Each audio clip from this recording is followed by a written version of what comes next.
Hey guys, and welcome back to a new episode of Pet Teams. And today we are doing a team that I like to call the Howlers because it is all centered around the howl ability.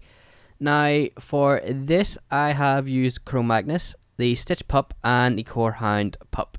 Now, I probably would change the Little Bad Wolf into this because he has an amazing howl ability with the counter attack, which is a very, very powerful humanoid ability, which is kind of sweet.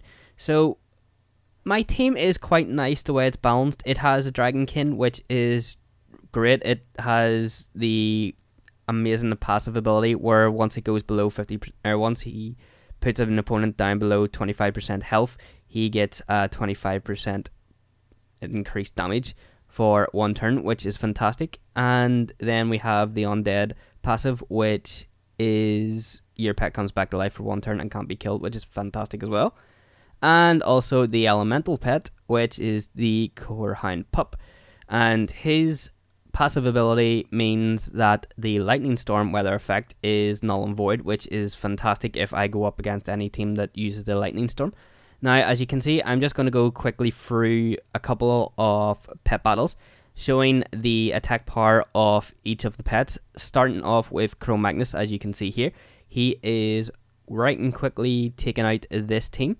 So the howl ability itself is what this team is centered around, and it puts a debuff on your opponent's team, or your opponent's pet, should I say, for 2 turns, and that increases your damage done by 100%, which, as you can see there, is pretty lethal, especially combined with Little Chromagnis's passive ability there, which would put it up to 125% extra damage, which is pretty fantastic. And Little Chrominius is using the bite attack with the Surge of Power ability, which is pretty fantastic. So if you want a quick kill, all you have to do is use your howl ability and then use your Surge of Power, which will pretty much one-shot every pet in the game.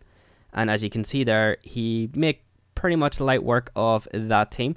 He did die, but hey, there's quite a lot of pets out there that can't, go against 3 different pets and live to tell a tale. So we are going to go into our next battle, and I think we show off the Stitch Pup next, and we do indeed.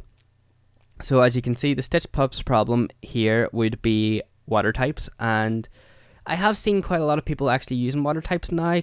I think it's more to counter the elemental types like Little Ragnaros and stuff.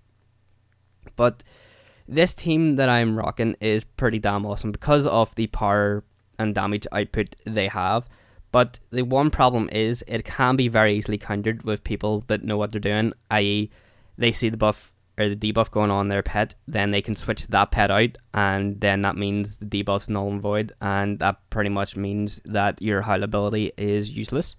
So if people can see that happening, then it's easily countered. Plus, if you have a pet that has the Seer Magic ability, if I can remember correctly, where the attack itself removes debuffs and buffs from both parties, both pets that are in play. So if you have an opponent that has one of those pets, I think, if I can remember correctly, the Core Fire Imp has it.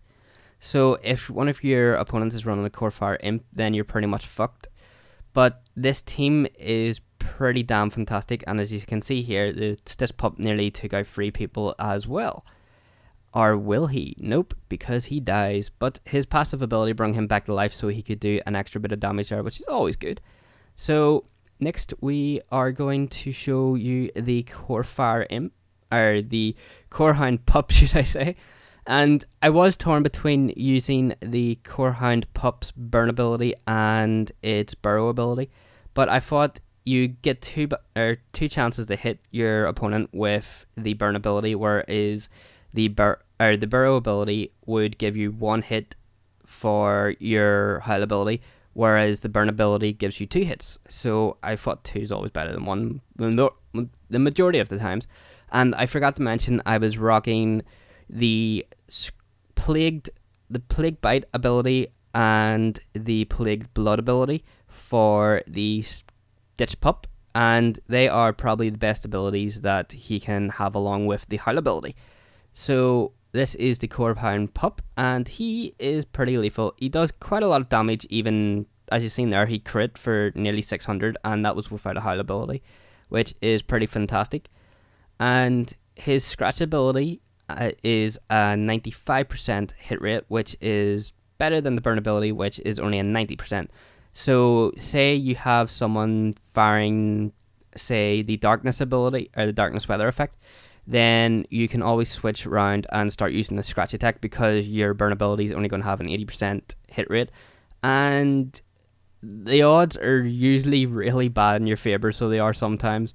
Well, I know me personally, I get really fucked over with lower stat accuracies than anything else. So as you can see there, that is the core hound pup that finished him off, and the team is pretty damn amazing. I suggest you go and check it or try it out yourselves. I've been Nabulo, thanks for watching, and I'll see you all later.